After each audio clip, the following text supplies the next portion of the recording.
me, your boy, the Boat Dog. I'm back.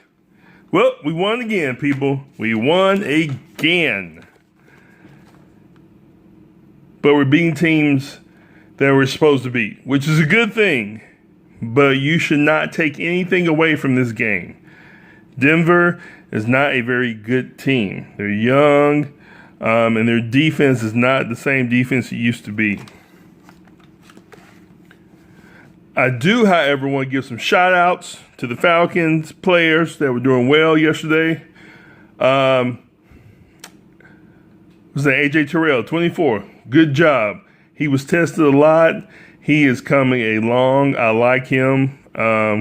Good pickup. And you know, I love my man Hurst. Hurst is my man. We need to give the ball to him even more. I noticed they're starting to give it to him a little bit more, but we need to give it to him even more. Hurst was a great pickup. And I'm going to give another shout out to Aluakon. I'm still on the fence with him. He doesn't always make the tackle, I guess, but he's always around the ball.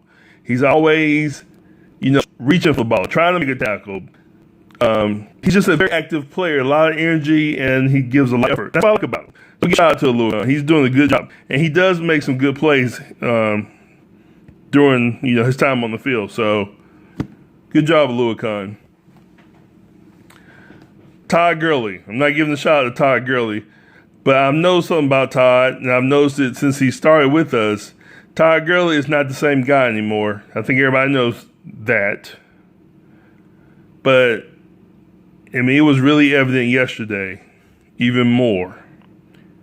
I think he has adapted the Le'Veon Bell style of running. And I think it's a business decision. I think he is trying to preserve his career as long as he can. And he is not going to hit that hole like we're accustomed to him doing. Because if you look at Hill hits that hole hard. Todd, he just kind of glides in there, and it's like he's ready to fall down at any given moment instead of just exploding through the hole. I don't think it's physical, and it may be because he had some injuries, but I think it's more mental than anything. I think he's like, nope, I'm going to preserve myself and ride this train as long as I can ride it, which, hey, is what it is. And of course, we got to go to Matt Ryan. Good game, Matt Ryan. Good game. You still threw that wounded duck that was totally unnecessary for an interception, but that's okay. But have you noticed, like I said in my last video, Matt Ryan is starting to play ball harder because Matt Ryan has his own plan. Matt Ryan does not want to be replaced by a first-round pick. So he's going to win enough games. I said this last video. He's going to win enough games to keep the Falcons from having to get a first-round pick so he won't lose his job. Because if you haven't noticed, Matt Ryan is playing like his job is finally in jeopardy. All during the year, Matt has started to run the ball more, especially when Dan Quinn got fired. He really started running. He's running the ball more. He's passing great. Hell, he's even trying to help the water boy on the sideline with the water, with the Gatorade. He's trying to help him out.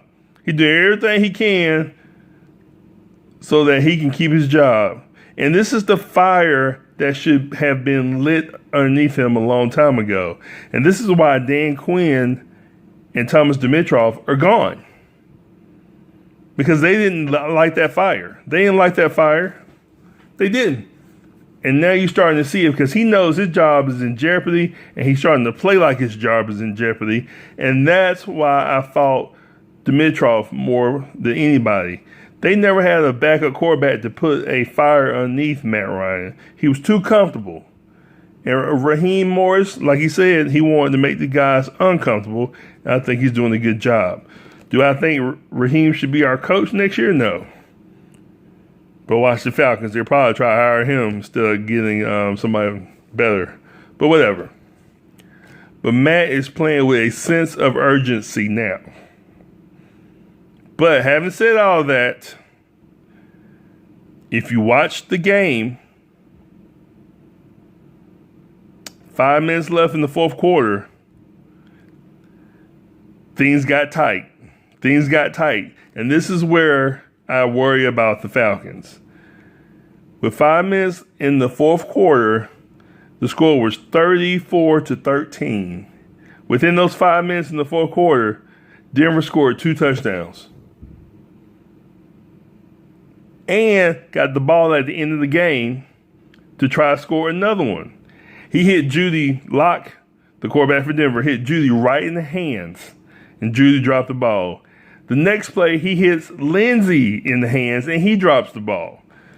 So, if it weren't for those drops, who knows what could have happened in that game. The Falcons still don't know how to close out in a dominant fashion. They were lucky.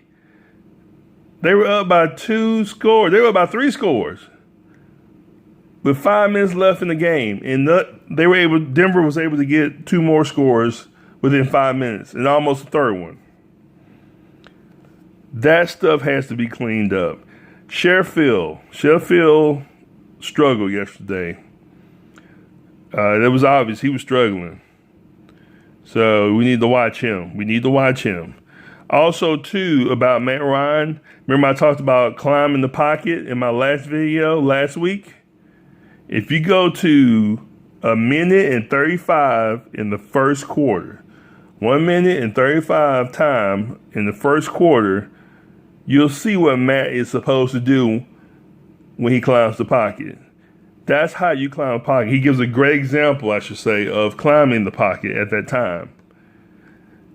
Go back and look at that video at 135. Look at that play. Matt drops back, and then he climbs that pocket, and he throws a deep, deep bomb to the end zone for a touchdown. That's how you climb the pocket, and that's what Matt was not doing last week. So I want to make this video really short. Hopefully it is. We're looking good, but we're beating teams that are beatable. I don't know if you noticed, Drew Brees last night looked freaking amazing.